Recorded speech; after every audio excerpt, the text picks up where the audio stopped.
Bună, dragii mei, bine ați venit, bine ați revenit. Sunt Meme și ca de fiecare dată înainte de a începe, vă reamintesc cât de minunați și de puternici sunteți.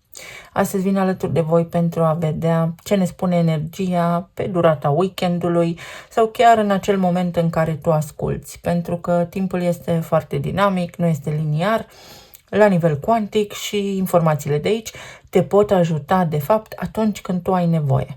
Luați ceea ce se pliază pe situațiile voastre de viață, suntem unici, suntem originali și s-ar putea ca nu toți să rezonați cu mesajul. Și dacă informațiile de aici consideri că te ajută, nu uita, te rog, să te abonezi sau să apreciezi acest clip. Să trecem așadar la treabă. Avem niște aspecte destul de tensionate, să spunem așa, pe zona relațiilor, însă nimic grav, nimic ce nu poate fi rectificat sau aplanat dacă se ajunge la nivel de conflict.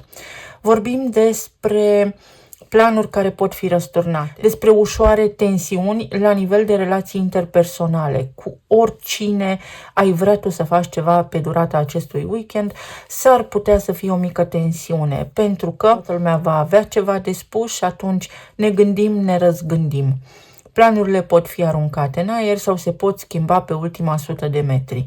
De asemenea, am observat un tipar foarte solid deja, și anume, de când a intrat Uranus în Gemeni, lucrurile au luat-o puțin razna. Oamenii se trezesc cu notificări, cu informări de ultim moment, cu lucruri la care nu se așteptau, pentru că asta spune și Uranus în Gemeni. Foarte multe lucruri imprevizibile și foarte greu de anticipat. Doar fiți precauți, pentru că și la nivel de fenomene meteorologice există furtuni foarte intense, de scurtă durată, dar care fac ravagii în urma lor. De asemenea, pe parcursul acestui weekend puteți să vă alocați un timp pentru a face o strategie, pentru a planifica ceva. Puteți întâlni foarte multe promoții în magazine sau vă pot veni idei noi, vă puteți hotărâ pe loc să faceți anumite lucruri și vă dau un exemplu personal. Am fost la piață să cumpăr legume pentru că am început să-mi pregătesc stocurile pentru iarnă și în drum spre piață m-am oprit la o optică medicală și mi-am mai făcut o pereche de ochelari de backup, ideea venindu-mi, reparându-i pe cei pe care îi port în acest moment. M-am jucat cu copiii în parc și unul dintre ei m-a lovit, în fine. Deci mi-a venit ideea pe loc și am zis e bine să mai am o pereche pentru că sub o formă sau alta depind de ei. Ce mai este foarte important? Să aveți grijă la drumuri. Drumuri, pentru că oamenii posibil să fie foarte nervoși. Drumurile și transporturile intră sub arhetipul gemenilor, unde a intrat Uranus acum. Nu prea poți anticipa ceea ce se întâmplă în trafic, pe șosele, pe drumuri, mai bine să fii vigilent. Tot în această perioadă, așa cum am spus, vă puteți face planuri, să le spunem așa, sau vă puteți gândi la cum să vă faceți niște rezerve. Pot apărea promoții la niște lucruri pe care vi le doriți, care sigur că vă sunt utile, însă să încercați să nu vă întindeți, să nu vă încântați foarte tare, pentru că există și acest aspect de luat în calcul.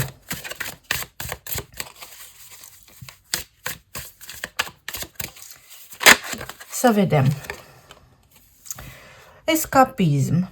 Vrem să evităm niște lucruri sau vrem să ieșim dintr-o situație, dintr-o încurcătură sau o nevoie de a sta la distanță. Poate fi și acel lucru pentru că Jupiter este la 7 grade. Poate fi și acest lucru în discuție pe perioada următoare, pentru câteva zile, pentru o săptămână, două, pentru că Jupiter este în Rac și aduce cumva în mintea noastră conștientă nevoia de a ne izola sau de a deveni un pic mai profunzi, cu toate că Uranus în Gemeni ne face să trecem repede peste lucruri. Aveam un aspect destul de tensionat și între Mercur și Lună. Mercur este în Leu, iar Luna în Vărsător. Ce spune acest lucru? Deși vrei să faci niște lucruri pentru tine, s-ar putea să ajungi să le faci de fapt pentru alții și să te pui pe locul 2. Gândește-te bine cum planifici la strategie și dacă pe termen lung este mai bine așa. Resentimente, furie și ceva ce vrei să meargă. exact cum am spus, poate fi o perioadă în care să vă ciocniți în idei cu cineva sau în interiorul tău, în forul tău lăuntric, să ai așa o stare de agitație și să fii în pragul unui început, să vrei să faci ceva, să implementezi ceva nou în viața ta și totuși în tine să existe un conflict, o idee, un gând care te trage înapoi. Curaj, pentru că poți avea parte de această noutate la care te gândești. Pe de altă parte, s-ar putea să fie cineva supărat pe tine sau tu supărat pe cineva anume. Și așa cum am spus, este bine să mă gândesc. Țin această supărare prezentă în viața mea pentru că sunt supărată acum sau mă gândesc la viitor și iau în calcul, fac o strategie, mai bine mă împac, mai bine planez un conflict pentru că de fapt este o luptă pentru putere.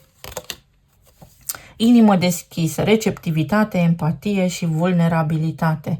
Ai în jurul tău o persoană vulnerabilă sau cineva vrea neapărat să te împace.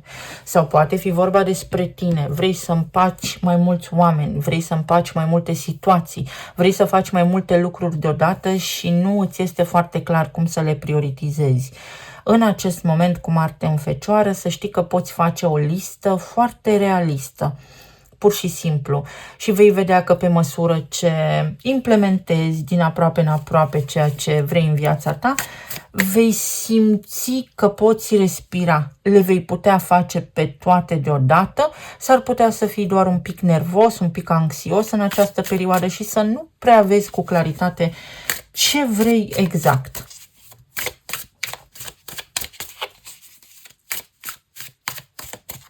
Dacă ai o furie care te apasă, atenție că din furie ajungem să avem ficatul gras, să nu putem metaboliza, să ajungem să avem toxine în corp, ne vom trezi cu surplus de mucus în corp, cu inflamație. Deci să fiți foarte atenți și la aceste lucruri.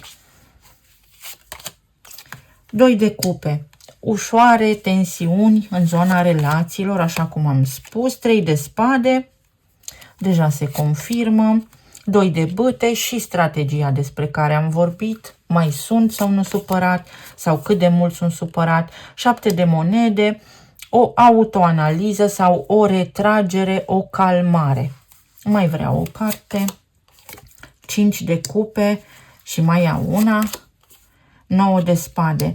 Exact cum am simțit energia, este o ușoară stare de tensiune pentru că ceva nu iese sau ți-ai făcut un plan și pe ultima 100 de metri te trezești că nu poți controla un deznodământ, anumiți factori care nu depind neapărat de tine. Liniștește-te pentru că va fi cel mai bine, cel mai clar vei vedea așa următorii pași. Pe zona de relații este o persoană care, pe de o parte, pentru unii dintre voi știe că ușa pentru această persoană s-a închis. Este o persoană care are și regrete, simte și furie, dar în egală măsură să știi că această persoană este prinsă în durere, este prinsă într-o vibrație joasă, într-o ușoară depresie, în anxietate și nu poate acționa. De tine va depinde, spre exemplu, cum vei gestiona deznodământul, cum vei gestiona conflictul sau situația în care te regăsești, pentru că poți renunța la lupta pentru putere sau poți să o menții și de acolo sigur că situația se bifurcă, poate fi bine sau poate fi în continuare tensiune. Pe de altă parte, s-ar putea cineva din preajma ta să simtă aceste lucruri și tu să vrei să intervii, dar să nu depindă de tine, să nu poți ajuta. Chiron ne ajută, să știți, în această perioadă să renunțăm la sindromul victimei și să vedem ce putem face, pentru cine putem face și cum putem soluționa atunci când vrem anumite lucruri. Temperanța, Marte s-a mutat la 14 grade în Fecioară, 5 de monede, 2 de spade, mentalul colectiv va fi ușor agitat, 6 de spade, dar veți găsi o cale. Pe partea aceasta financiară pare să fie o perioadă în care vreți să faceți foarte multe lucruri deodată sau există o frică, o teamă, o tensiune legată de bani. Însă veți vedea că se rezolvă toate rând pe rând. Încercați să nu vă mai stresați, să nu mai fiți tensionați sau s-ar putea să vă treziți într-un conflict sau în preajma unui conflict la locul de muncă sau să auziți că cineva are probleme financiare. Nu aș împrumuta neapărat cu bani pe nimeni în acest context, pentru că acolo este Uranus și Uranus împinge în acest moment, prin alianța cu Saturn și cu Neptun, dar și cu Pluton, către transformare. Dacă oferiți acum ajutor financiar cuiva, să știți că persoana respectivă nu va învăța până ce nu va descurca singură respectiva poveste. Pe de altă parte, aici, pentru unii dintre voi, deși nu vedeți cum puteți rezolva o situație, să știți că veți atinge un prag de echilibru, un punct, să-i spunem așa, de echilibru în curând pe această zonă financiară. Ce va sta la baza relațiilor și la baza bunului mers al lucrurilor la nivel interpersonal? Calmul. Oricât de vulnerabile am fi, oricât de stresați am fi, calmul acesta ne va face să eliminăm din pierderi, să pierdem mai puțin, să fim practic din ce în ce mai bine sau un pic mai bine decât suntem deja. La nivel de sănătate, stres și furie. Din cauza stresului secretați foarte multă adrenalină, foarte mult cortizol, corpul se inflamează. Din cauza inflamației în corpul nostru apar bolile, practic. Poate fi o durere de stomac sau pot fi migrene. Vă reamintesc ce am spus și ieri. Vă poate ajuta magneziul. Există o formă de magneziu care ajută cu durerile de cap și cu reglarea tranzitului, mai ales dacă aveți provocări în acest sens. O lipsă de claritate, dar sunt și ceva gânduri negre. O persoană care vă stresează foarte mult sau lipsa de predictibilitate, să spunem, în ceea ce privește situația voastră actuală sau planurile pe care le aveți, s-ar putea să vă țină într-o mică doză de stres. Ideea este următoarea. Venus, așa cum am spus și ieri, este o Venus jovială care caută alternative și prin faptul că este într-un aspect destul de tensionat cu Marte, vă forțează să vă aliniați, vă forțează să fiți metodici și să înțelegeți că degeaba vă gândiți la toate problemele din această lume deodată. Nu putem schimba lumea, dar ne putem schimba pe noi. Există aici o alternativă. Tu deschideți inima și ai încredere că o poți lua de la început sau că totul se rezolvă. Vreau să văd pe zona de relații ce este aici. Vrei să scapi dintr-o relație. Poate fi o relație cu părinții, poate fi o relație cu partenerul de viață, poate fi ceva ce te stresează cu vreun prieten bun care te toacă încet și sigur, nervos, simți că te apasă. Poți înțelege sau te poți retrage din acea comunicare diplomat, lejer.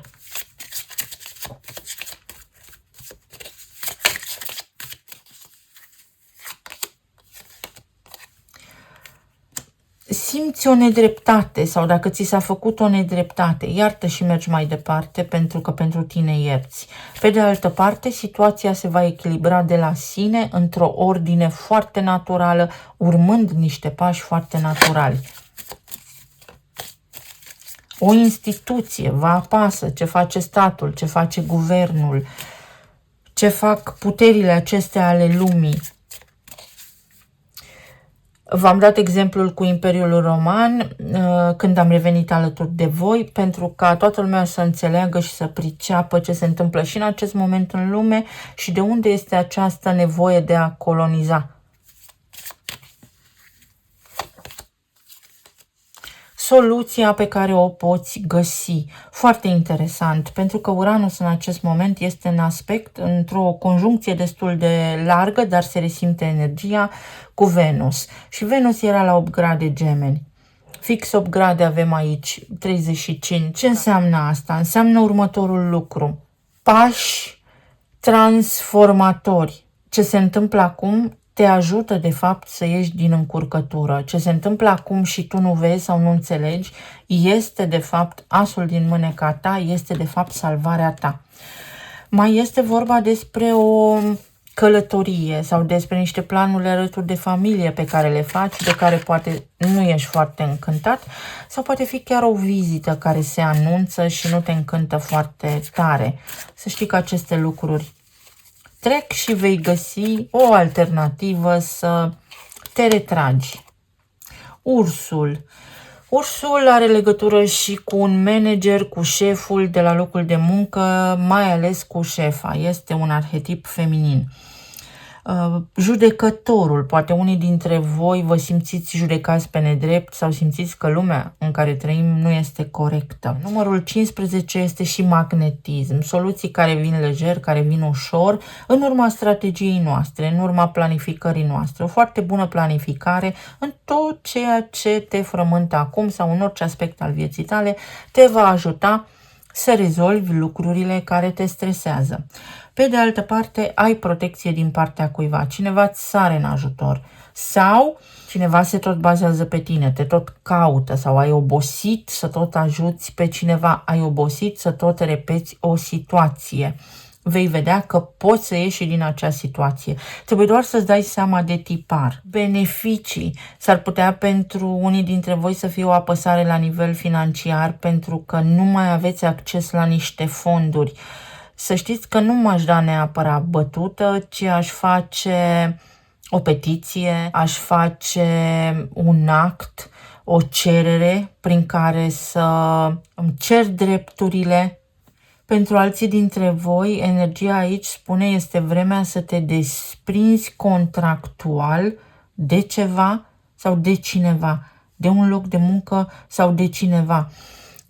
Practic, mesajul este nu datorezi nimic nimănui sau nu te simți responsabil pentru cineva anume, pentru că nu ești tu de vină sau nu ești tu cel responsabil, cel vinovat. Poate fi și acest mesaj util și important pentru voi, pentru unii dintre voi.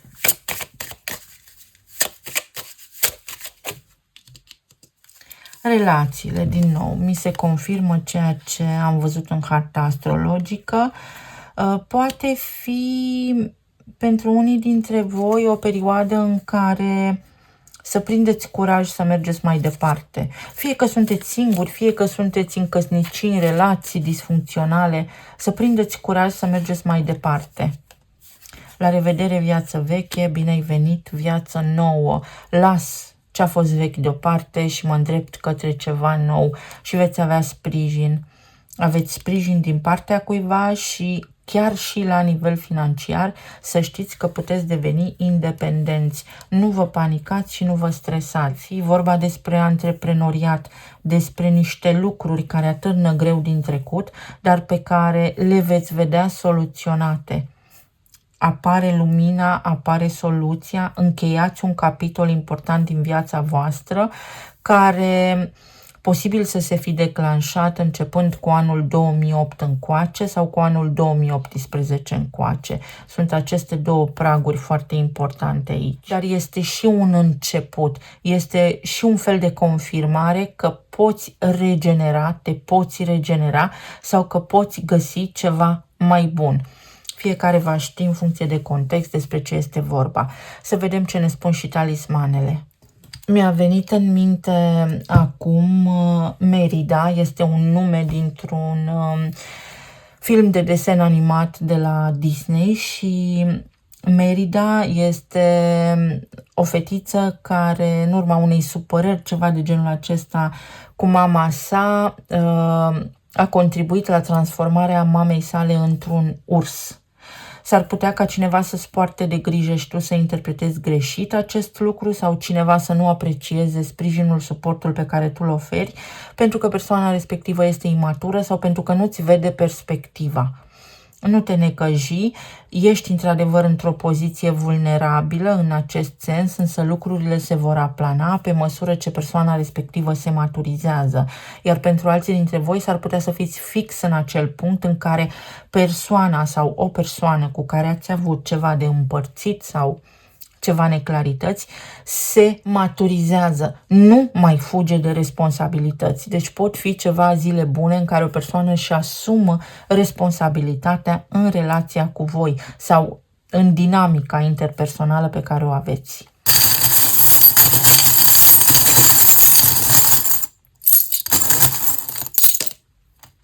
Poate fi un fel de rece-cald, cam așa, în zilele ce urmează. Uite, sunt două etape. Nu intra în conflict. S-ar putea să fie aici ceva legat de genul drept civil sau mitigare, ceva legătură cu taxe, cu recuperări, cu creanțe, popriri de conturi, pentru care vei găsi o soluție.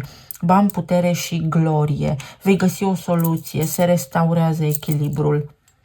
Anul dragonului. Dragonul este fascinat de aur, dar nu pentru că exprimă avariția sau dorința de a acumula bunuri materiale, ci pentru că aurul este un bun conducător al electricității. Aurul are o legătură cu electricitatea și cu câmpul electromagnetic și cu zborul, cu levitarea. Practic, devii puternic. Acumulezi ceva și această acumulare, această soluție te va ajuta pe tine să te înalți, să îți restaurezi codurile la nivel de ADN, informația, viața bună, să te întregești. Ceva se întregește, o succesiune, niște bunuri, începi niște demersuri din care poți avea de câștigat. Uite, o împărțire corectă, o dinamică corectă. Lași tu puțin de la tine pentru că lasă și persoana care vrei să lase de la sine. 1% baterie, timp foarte bun pentru odihnă. Jupiter și Saturn sunt într-un, să spunem așa, moment în care își vorbesc tensionat, ridică tonul. S-ar putea să avem energie joasă în jurul nostru, doar că prin a ne retrage 7 de monede, prin răbdare, prin izolare, să spunem așa, ne putem regenera. O mână de ajutor, o informație benefică, un titlu care te ajută, o comunicare subită cu cineva. Postscriptum, te iubesc, ceva vechi, o persoană cu care te poți reconecta, o persoană din trecutul tău 2018-2008 cu care te poți reconecta, sau este ceva legat de trăirea ta din acele vremuri, din acei ani și se închide o etapă. Sau trebuie să înțelegi ceva de atunci. Uite, încă un dragon. Dragonul este în opoziție cu câinele. Deci există în viețile noastre acum, ale tuturor, o nevoie de a ne ridica dincolo de lumesc, de a ne curăța, de a ne face o igienă personală și la nivel de spirit și la nivel de suflet. Fii cumpătat, măsoară cu atenție. Începe un proiect pentru unii dintre voi. Mesajul este: poți spune nu dacă asta îți încurcă planurile. Pentru alții sau pentru toți pot fi vești de ultim moment. Poți fi chemat la locul de muncă sau începi să-ți faci calculele. Uite câinele, pentru că tot vorbeam de el și nu-l văzusem, fascinant. MJ, Michael Jackson, un concert la care poți merge, sau poate fi vorba despre vedetă, despre o persoană puternică, o persoană care a deținut puterea într-o anumită chestiune, într-o anumită situație din relația voastră interpersonală și acum poți spune nu sau să vă întâlniți la jumătate. Poate fi egalitate. Mercur este în aspect tensionat cu Luna. Leul și Vărsătorul, ce vreau eu, ce vor ceilalți. Un mojar. Trebuie amestecat ceva, trebuie mai multe ingrediente, trebuie să ții cont de mai multe lucruri sau soluția este următoarea. Indiferent ce faci, până nu îți pui în ordine mai multe aspecte ale vieții tale, te vei simți posibil blocat. Poate fi, să știi, și un fel de stare de semidepresie, așa, pentru că este o deconectare, practic fugi de responsabilitate tu sau cineva drag ție sau colegii de la locul de muncă Și asta nu te face pe tine vinovat sau responsabil să faci treaba celorlalți. Trebuie să vă întâlniți la jumătate. Mai este 1% pentru unii dintre voi. Sunteți foarte aproape să implementați ceva, să atrageți ceva, o bucurie, să simțiți că ați reușit ceva anume. Vă mulțumesc tare mult. Vă doresc să fiți bine, sănătoși și iubiți oriunde ați fi în această lume și să ne reauzim cu bine și data viitoare. Pa, pa!